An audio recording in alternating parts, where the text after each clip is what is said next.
This procedure will detail how to update the date and time on GE Lightspeed CT systems. First step is to close CT applications and open a Unix shell left or right.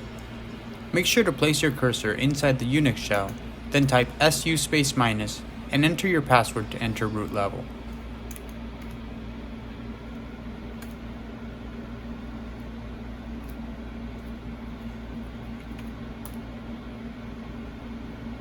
Once access to root level has been established, type set date, then enter.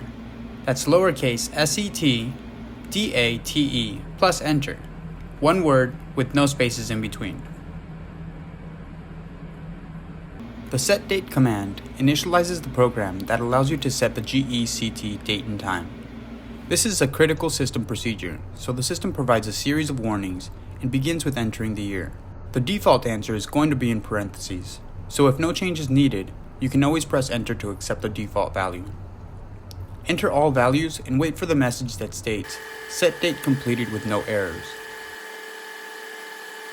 At this point, verify that your OC and DARC are synchronized and reboot the system.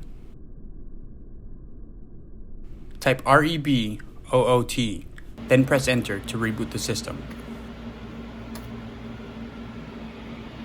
Once the operator console has booted, open up a Unix shell and type ST to start the CT applications. Thank you for watching. Please consider subscribing to the channel for more helpful GE CT resources.